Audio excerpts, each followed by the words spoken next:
look for us. If you're local, 1029, or if you're on the internet, bostonpraiseradio.tv, you can find us. We're going to be broadcasting live and also on a bunch of different platforms, Roku, and I don't know how many different but we have 30 different platforms, and you look for us, you can find us. We're getting to the nub of it. We're getting to the heart of the matter, as the song says. We're dealing with how the church can finally begin to realize that black and white and rich and poor and all of those things is not what God sees when he looks at us. He doesn't see any of that stuff. All he sees is his son's blood or our sin. And and when you think about it that way, you realize that a lot of this nonsense is just that, nonsense. We were talking in our first hour. We were discussing the fact that the church has no moral authority to talk to anybody about race relations. It just doesn't, because they've lost it. Yeah. Yeah. We had the ball, we dropped it. Yeah. Yeah. So where do we go from here? Because if that's the case, then maybe we should just all go out and get a beer. The world might be a happier place, said Ben Franklin. Well, I do think we may be beating a dead horse in that.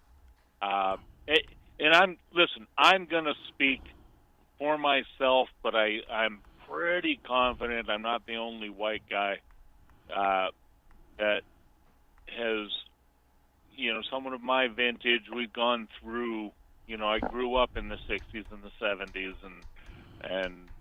and whatnot. But if you were to ask me, which you haven't, but I'm gonna project that. If you're going to ask me, I would tell you, I don't think black people are serious about ending racism. We didn't start it. But I who started it is kind of irrelevant. Who wants to end it is. Because we could go back and forth, till the cows come home on who started it and who was this and who was that. But I know for me, when I was a kid, the N-word was commonly used among white people, but not really anymore. It's not. Even white people don't like hearing it. So Eminem won't even say it. Mm-hmm. And he's the greatest rapper that the Caucasians have produced, according to him. Yeah. But when I look at my side of the tracks, and we have made that cultural change for us, that we're not going to use that kind of language anymore to describe another human being. And then we turn around and who do we hear saying it? Black people. They use it all the time as a term of endearment. Well, that tells white people, you're not serious about this. That's how white people interpret that tidbit of information. So let me tell you how black people interpret this type of thing. Mm-hmm. In one of my jobs, I used to I installed PA systems in businesses. I got a call to go to Bromley Heath, which is considered to be it was a project of color, and just outside Bromley Heath was a laundromat going up, and my job was to get the PA system working within this laundromat. as it turns out, as I was there, the truck was delivering the washing machines of a 55-foot rig, top to bottom, washers and dryers. The gentleman was there who was putting this laundromat in, and he was of Arabic descent. I'll just say it like that. Mm-hmm. Yeah. And I violated the rule of becoming personal. So I asked him, how long have you been in this country? I said, I've been in this country 2 years. And I said, wow, you've done very well for yourself. Having enough money to buy all this. He says, what money? I signed. I went into the bank. I told them I was going to put a laundromat in this community. They gave me all the money I wanted. Yeah. Yep. Okay. Now, the people who live in that community, they can't do that. They've been living in that community for 25, 30 years. Some of them have been in that project, are second generation project people. They can't do that. And not only can they not do that, but the Caucasian people looking at them will say, it's your fault. You've been in the project for 2 years. Why should the bank give you the money to do this? Uh-huh. So be very Well, yeah. But in the 2 years that Middle Eastern guy has been in town, did he pay his bills on time? Did he what's his credit like? I'll tell you this. When I first came back to Texas last year, I worked for a power sports dealership for a couple of months. And they told me one of the most offensive things I've ever heard. They said, don't waste your time talking to black people. They don't have cash. They don't have credit. They really shouldn't be in here looking to buy something that is a pure luxury thing, and yet they will be here. But it's just a waste of time. And I thought that was the most offensive thing I'd ever heard. But you know what? They were right. What were they right about? Every black person that I talked to, I went ahead and dealt with the black customers that walked in. They didn't have cash. The credit reports were horrendous. It's like, okay, I understand why they said it. It was offensive. I didn't like to hear it. It breaks my heart for black people. But how do you get around a track record of not paying bills? So how do I whitewash that and say, okay, I can't say that's racism. And unfortunately, I have to agree with what you were told, because when I was, first in line, at these different car dealerships doing what I do, listening to the sales meetings, because I'm in the background making the PA work or whatever I'm doing, they're having their sales meetings upstairs. And they said exactly the same thing. If a black guy comes in, smile, be polite, but do not spend a whole lot of time with him, because no matter what he is, he can't afford it. Now, my father had a solution for that when he went in to the dealership back in the 60s.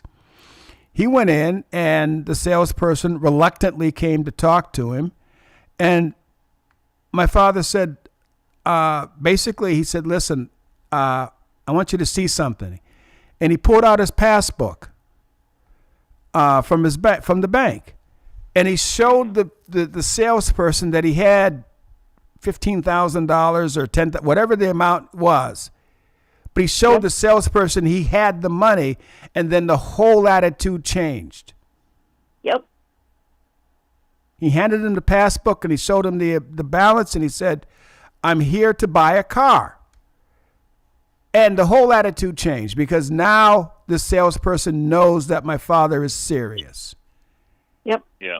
But does a white person have to do that? Well, no, your but credibility comes in your color, and until we get people to understand the credibility or the assault, I don't know how many black women have clutched their purse together tighter to their bosom when they see you. But I know how many white women have when they saw me. Mm-hmm. There's a lady in the car. In her car, her window was down. Her driver's side window was down. I was sitting next to her. She took one look at me and rolled her driver's side window up. What did she expect I was going to do? Jump through the window. Yeah, I'm going to jump out of my car, run around the back of her car because I'm not dumb enough to run in the front of it, and snatch her out her window. How do you handle that? The first time I drove into New York City in a car, back in I think it was in the late 70s, and rolled up to a red light, and big old land yacht pulls up there, and there's a black couple in there, and the woman on the passenger side motions me to roll my window down. So I rolled it down to see what she wanted to say, and she didn't say anything. She spit on me, and then they drove off. I kid you not. What did you learn? Yeah. I said, I ain't going to do that around black people no more.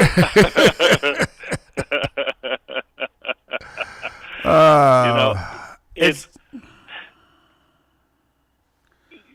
you can't. We live in a free country where we have the right to do whatever we want to do, but we don't have the right to get away from the consequences of doing whatever we want to do. And but we think we do. Well, I know. But if I take out a loan and I don't make my payments, my credit's going in the toilet. It doesn't even matter what my skin color is. Well, see, Dan, and I think this is the thing that a lot of people need to understand. You are the epitome of what a black person is afraid of until they get to know you. Because because once they get to know you, they realize that no, this is not, you are who you are because of what you are and how you got there, but you're not the enemy. Mm-hmm. I don't get a pass. I always have to prove I'm not the enemy. Now, when you walked in, and as a woman, you have things that are way more desirable to strange men than I do. Unless the men are really strange, in which case, God help them. I've had more than one with his gaydar off. His gaydar way off. Bro, if anything, I'm a lesbian, dude. So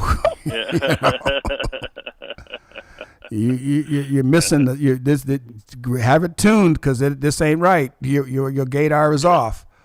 But the issue is beyond that.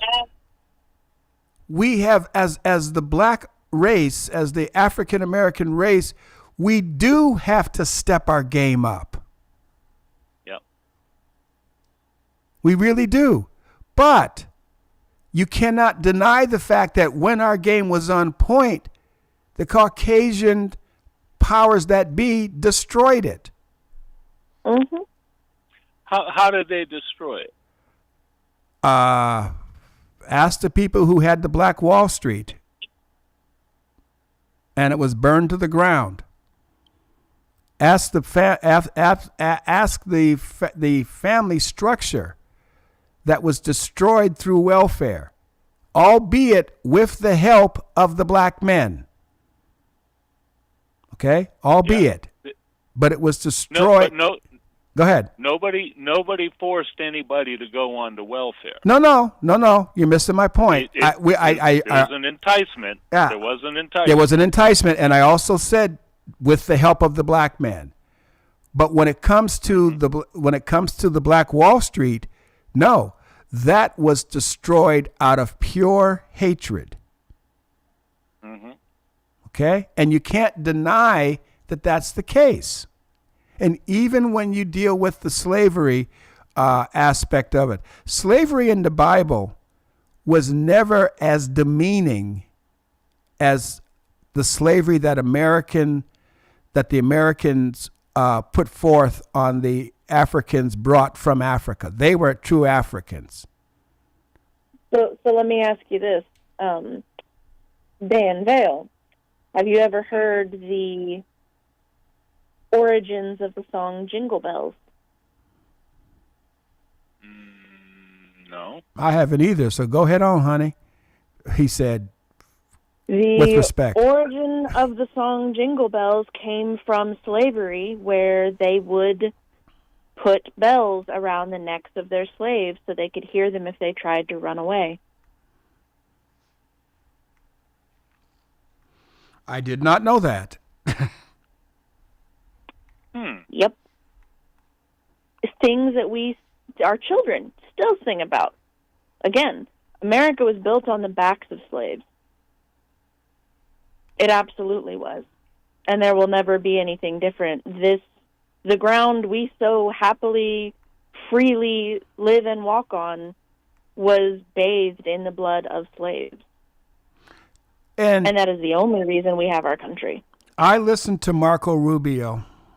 I listened to his entire speech that he gave, and it was, by all accounts, a masterful speech. However, when he was accounting the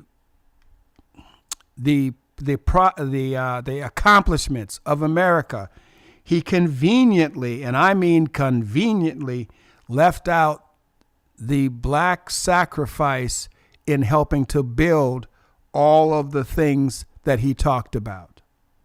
Mm-hmm. And no, not one commentator, not even the commentators I like, not even the talk show hosts that I listen to on a regular basis, not one of them mentioned that. And they're not going to.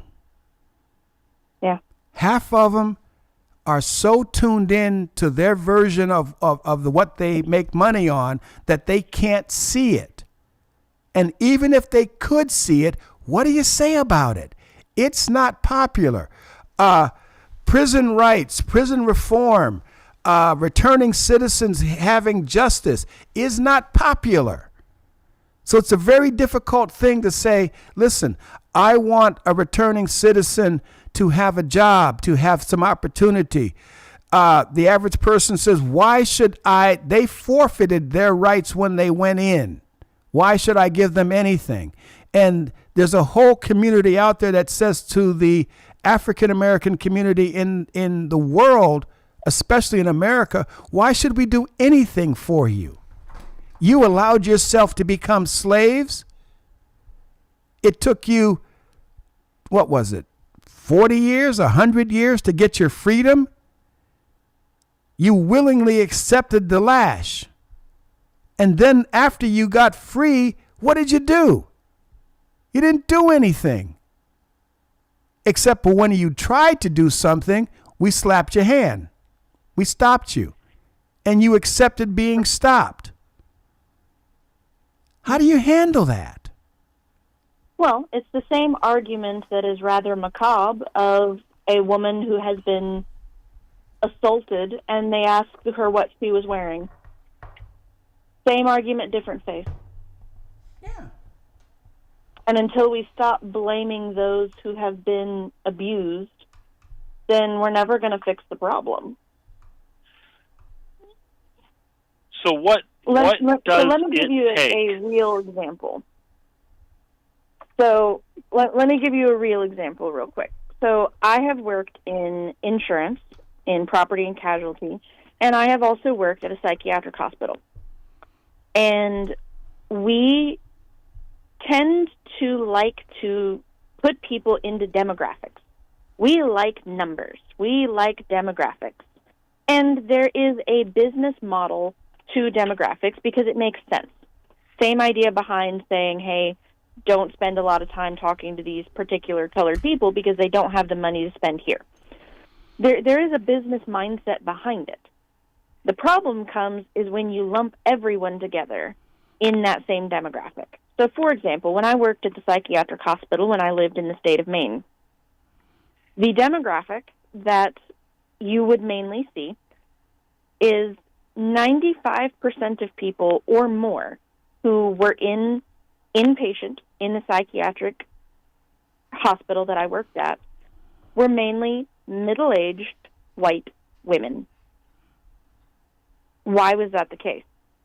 Because middle-aged white women had been traumatized as children, had gotten into bad relationships, had to leave said relationships, and most of them ended up self-medicating for the trauma that they had received or chronic illnesses that had gone undiagnosed, and therefore their opportunities were less because they were unmarried white women, and the fact that they had lost jobs because of said relationships or had to go on the run because of said relationships that were bad, and then they were self-medicating for chronic illnesses and autoimmune diseases that came from the trauma that they had endured. Therefore, they ended up turning to drugs and alcohol. Therefore, they ended up having psychiatric issues and or were mislabeled with psychiatric issues when the real problem was trauma. So why is it that middle-aged white women were in the hospital more than, let's say, middle-aged white men? They were in the outpatient in the drug facilities. That's where they went because that was their drug of choice. Their drug of choice was physical or alcohol of some kind, whereas women's drug of choice is people. So where were the brothers?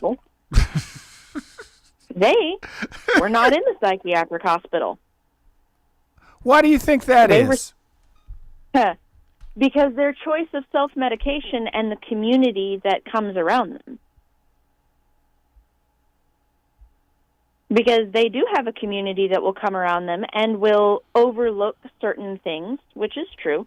They will overlook certain crimes and other things because they're protecting them from the white justice system that is not just.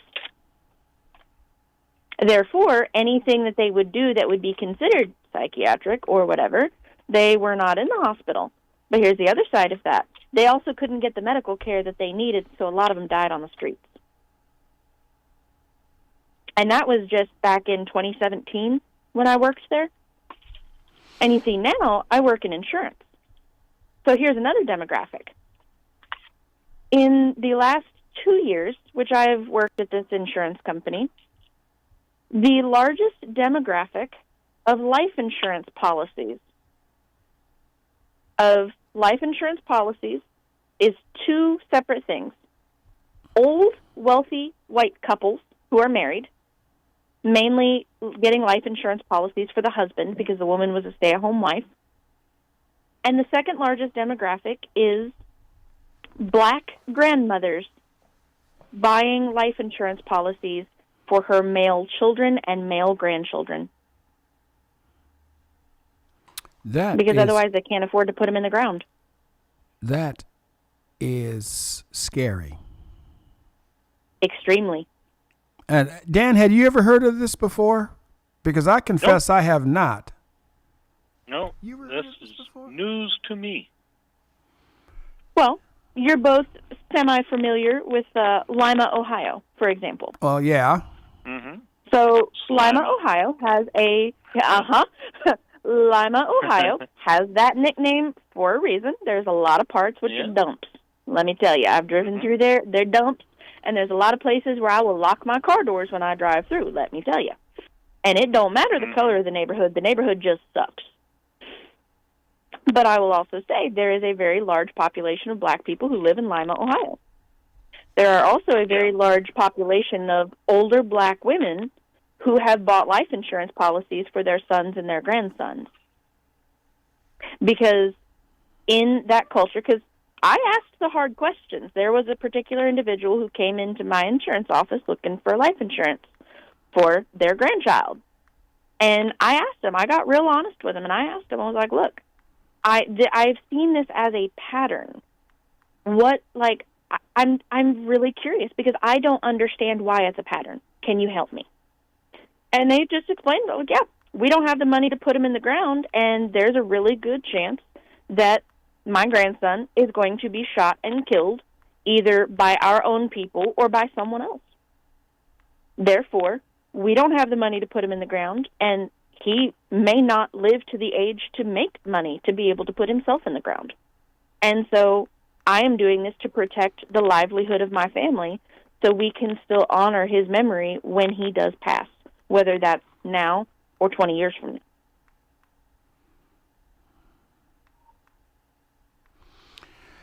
I'm That's speechless. Yeah. It's unfortunate, but it's true. And she had made well enough for herself that she could do so. And it wasn't a very large policy. It was literally enough to get him in the ground and have a nice burial and maybe have a little bit of extra money for whatever family member, was taking care of, or if they had children or whatever. It was very small, but it was just enough. And it was difficult. And that is the second largest demographic of life insurance policies in this area. And they came from Lima. They lived in a worse off area. And again, my job in insurance is to sell insurance because people need insurance. That's the problem. Mm-hmm. And so this person was also a homeowner and owned a vehicle. That's how they got to my office. And so we were looking at quotes for those other things because bundling your insurance absolutely does come with discounts, 110%. It is a very real thing. So we were offering those things, and she was looking into it because she pays a lot for those things. And the unfortunate side of it was we could not offer her insurance for her home because of the state of her home, but not only the state of her home, the area in which she lives has so many claims on property claims for her homeowner's insurance, we could not insure her home. And so she was stuck with where she was going through, which was extremely ridiculous pricing, because we could not offer it to her because of the demographics of the area in which she lived, which is a very real business demographic. And it's see, not here's that they the have problem. storms. It's not that they have other stuff. No. They have property damage. But it becomes a self-fulfilling prophecy. Uh-huh. You don't have the money. You don't have, you don't own the property. You don't have the money to do something. And because you don't have the money to do something, you can no longer get anything. And you can't get anything because you don't have the money. This guy walked into a bank 2 years in this country, and because he was not me, he signed a piece of paper and got $40,000 worth of machines on a signature. Uh-huh. And here's the other side of that, though. Me, as a young white woman, I have been divorced twice. My credit is completely destroyed, and after each one of my divorces, the first one I had to file for bankruptcy because of how badly it had destroyed my credit, and I could not get even a secured credit card for nearly 2 years after my first divorce because of it. And it had destroyed me so much that I had to go on welfare for a while until I was able to support myself again. And I became part of a system that looked down on me as a young white woman who was single at the time, who was on welfare, who had 2 children. No, they were not with me at the time. I didn't, walk them into the office.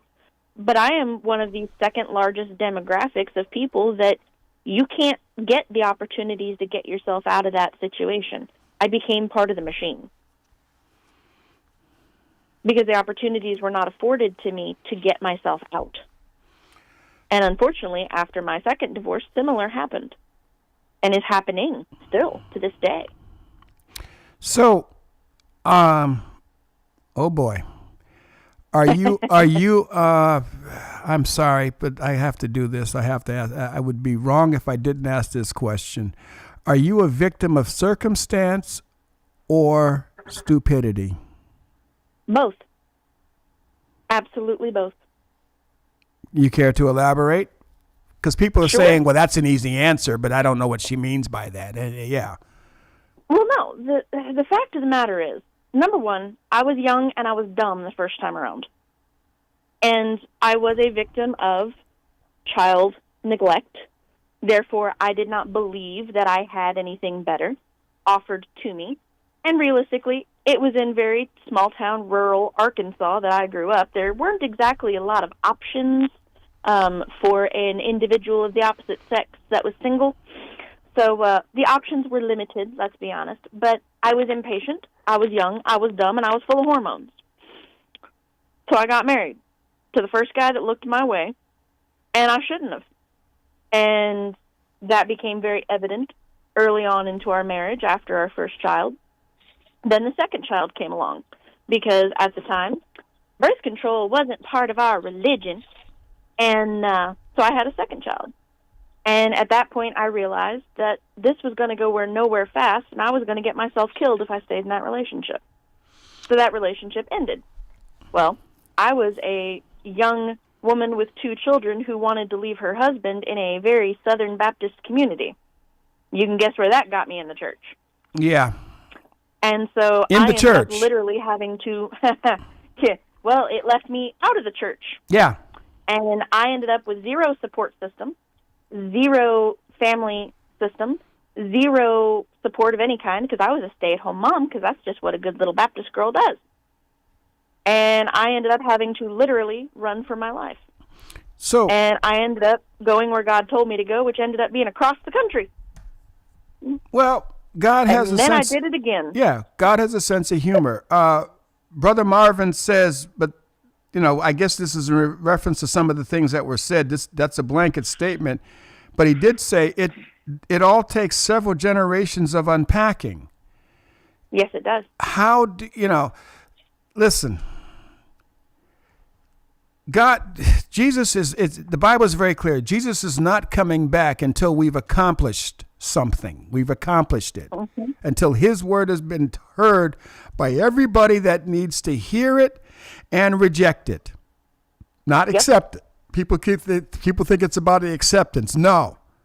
God gives us, and he's always giving us a chance to get it right. But when everybody has heard it and everybody has been able to reject it, he's coming back. Because there's going to be a couple of times, even after the 1,000 years, where he lets the enemy loose again, where people have had 1,000 years to see no enemy. And the enemy is still going to claim people. Yeah. It is in our nature to destroy ourselves. Yes, it is. Okay? That's in our nature. And because of that, we either turn it in or we turn it out, and most of the time we do both. Yeah, because when in the Old Testament, when the Bible says that the sins of the father will go down to the 3rd and 4th generation, in my adult life, as I have seen things, as I have heard family stories, as I've grown up and I've read the Bible for myself, I've come to recognize that that's not because God is sitting there punishing the children and the grandchildren for it. No, it's because that's how long it takes us to look back on our generations and go, no, that's wrong. Because when you grow up, that's just how it is. Whatever, the reason why Grandma cut the end off the ham, and we still do it to this day, is because it didn't fit in her pan, and she just never told anybody that. Right. Yeah. But we still do it. We carry on that tradition. Yeah, we cut the end. And then, it takes the grandchild or the great-grandchild to sit there and go, Grandma, why do you cut the end off the ham? We don't ask those questions till the 3rd and 4th generation, so we can't recognize it as being wrong. And now we have the choice of what to do with it. And we make the wrong decision. And then our grandchildren say, hey, why do you do this? And it takes that long for us to begin to recognize and do something different But it takes that long for us to see if that different thing was right or wrong in of itself as well. So the beauty, shall we say, of this program is that you're not going to hear this conversation on NPR. You're not going to hear this conversation on RKO. Mm-hmm.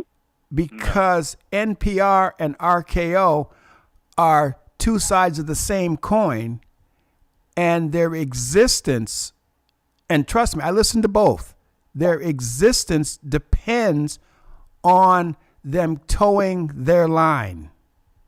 Yep. Mm-hmm. NPR cannot come out and say, you know what, Chaplain Nera, you know what? You are absolutely right, and we need to do something about that. There needs to be more opportunities for white women so that they don't feel trapped. NPR is never going to say that. And RKO is going to say, well, what do you mean? You're a white woman. You have everything you need based on your whiteness. Say that to my bank account. Yeah. Yeah. Okay? On the simple fact I am a young white woman, people will look at me and go, well, you have this, and this. You and are a young white thing. woman. You can get anything you want with a wink and a smile. Mm-hmm. And you ain't got to do nothing. Huh? Whereas, quite literally, my next-door neighbor in my duplex, as a young black family, has far more opportunities and availability and financial gain than I do. Because they've earned it. Yeah. Yeah. And they have had better opportunities than I have due to their particular circumstance. So but if people were to look at our duplex, they would think it was the opposite. Yeah. So I like what Ralphie said. There is no black, there's no white, there is rich and poor.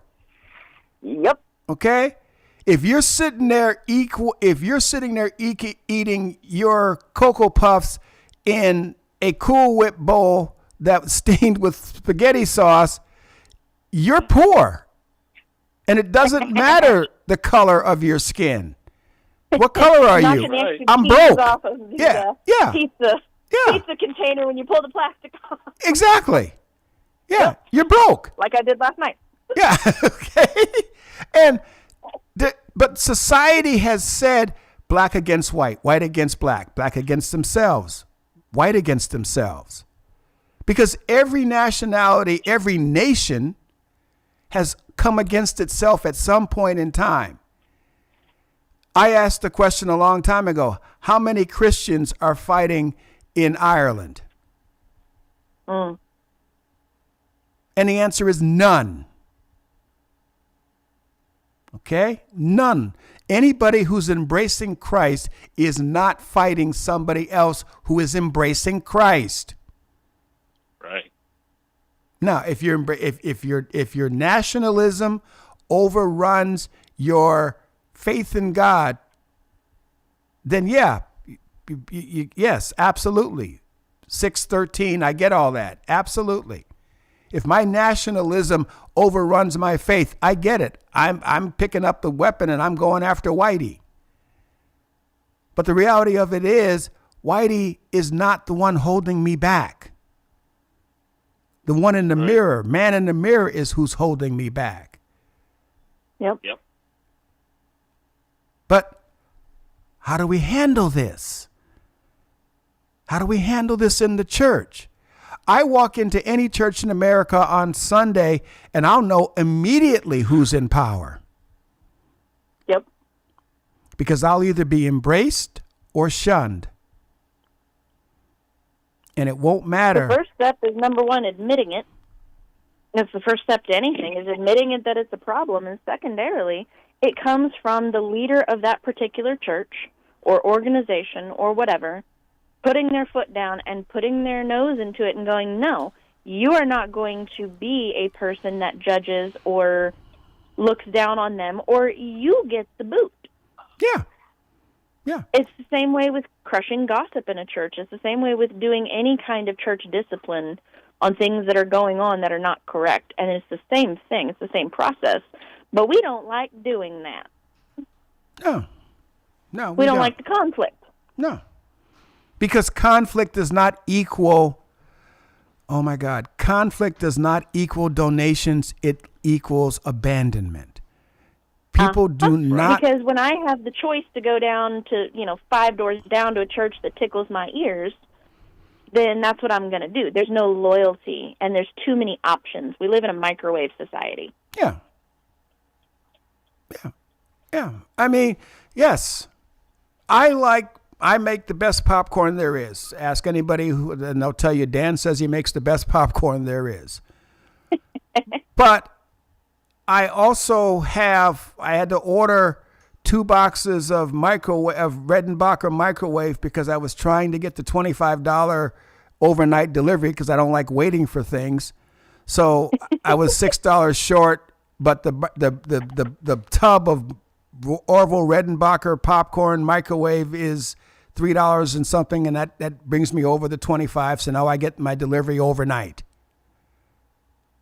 So rather than me make the best popcorn there is myself, I'm going to have to be 2 times when I go ahead and microwave the Redenbacher and eat it.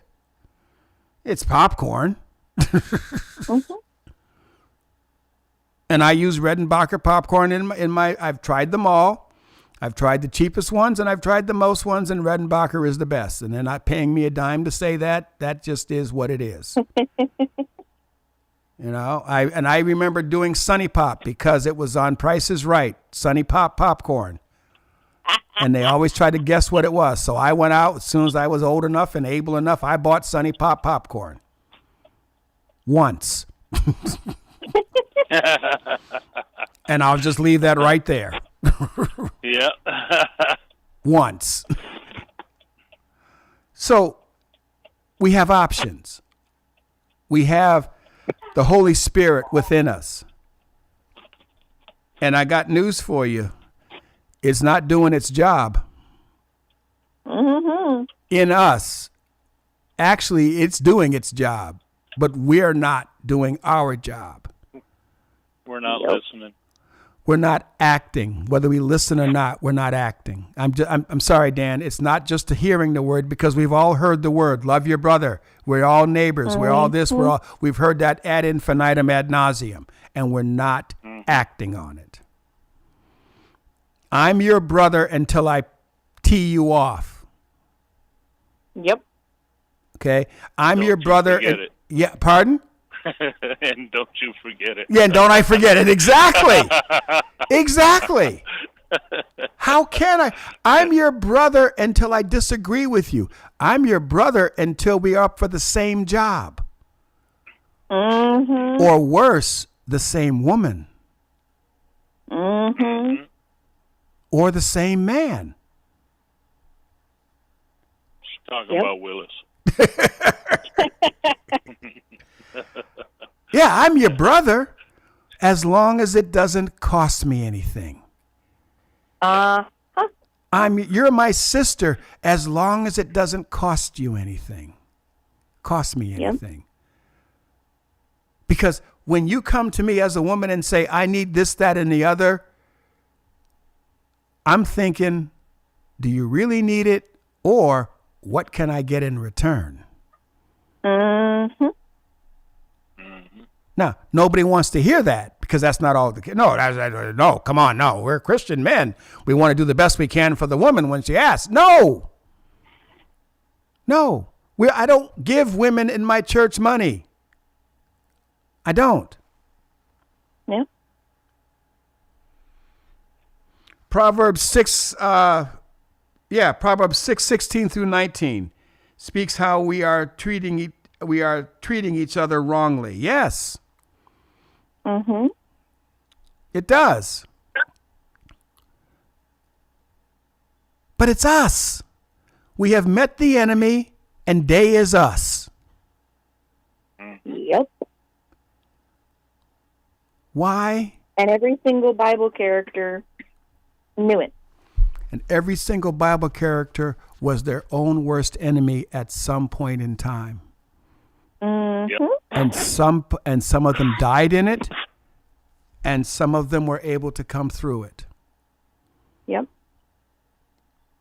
I mean, And that's the examples we should look to. yeah. Pharaoh's wife told him, "Have no dealings with this man," in reference to Jesus.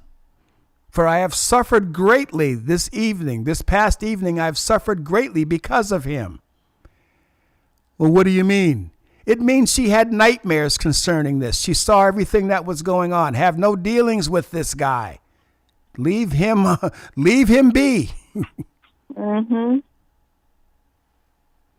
Did Pharaoh listen? No.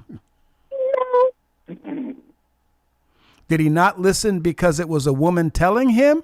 Or did he not listen because he was afraid? Pharaoh was not a strong leader. He was a fraidy cat.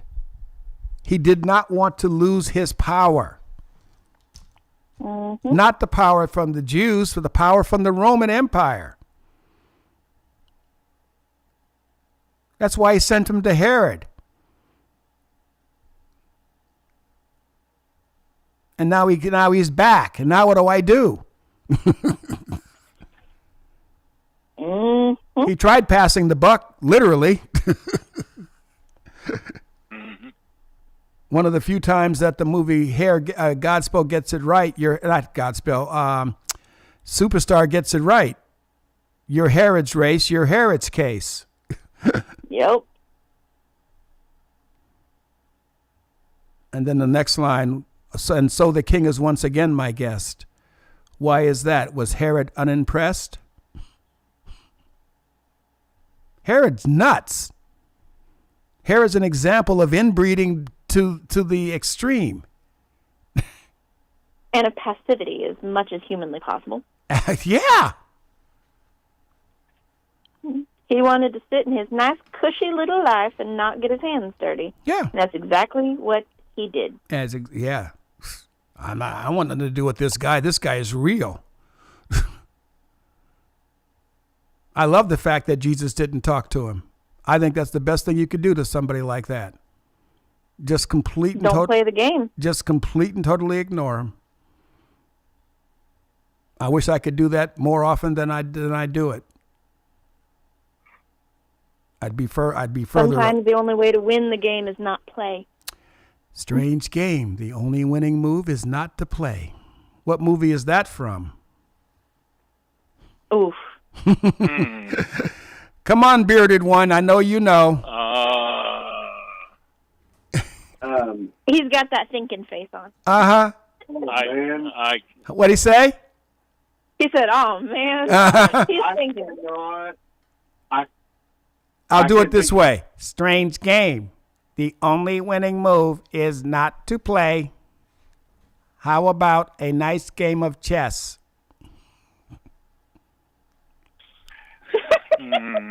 Oh, come on. I'm The hamster fell off the wheel. spoon feeding this to you. I'm nocturnal. Okay, everybody's ready? Fell off the wheel. War games. Yes. Would you like to play a War game? games. War games. Yeah. Matthew Broderick. Yes. Yep. And Ali Sheedy, I think. That was a good Yes. movie. Man, I don't think I've seen that movie since I was like 18. Oh, I see it once a year. I like it. I like Ender's Game. That one's a good one. I've seen Ender's Game, and because I didn't... The book was better. That's what my wife said. She said the book was 10 times better, because when it came out to the movie, she's like, we got to go see it. And I'm thinking to myself, you ain't going to like it. Because I actually read The Godfather before I saw it.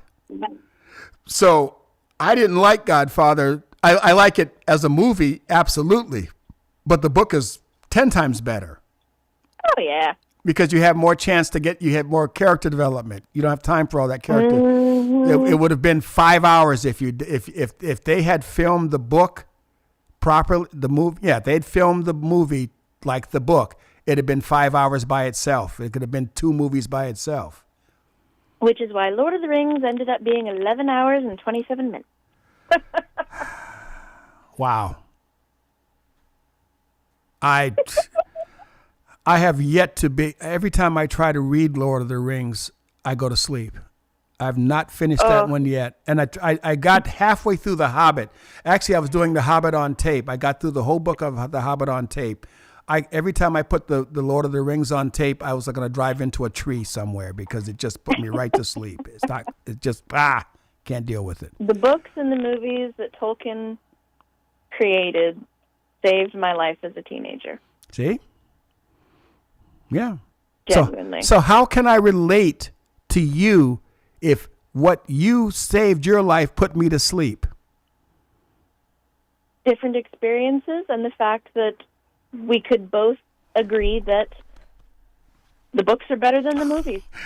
2 minutes. If we go down to the simplest thing that makes us the same, there's always something. Yeah, and we can both agree on the fact that cinema fails where books can expound on a certain subject. I know that. We can agree on that. We can agree on it. I don't like it because my wife's the reader and I'm the watcher. So I'm not. So you are technically correct, but don't say that again. But see, and that's how we fix it. We find the thing that unites us. Yeah. Because at the very base core, let's take this into the church realm. Quickly. At the base core, we can all hopefully agree that Jesus is the reason for the entire thing. Every bit from Genesis to Revelation points to Jesus. And if we make it about the good news of Jesus, that he died for our sins and rose again for the very same, then we can agree. Everything else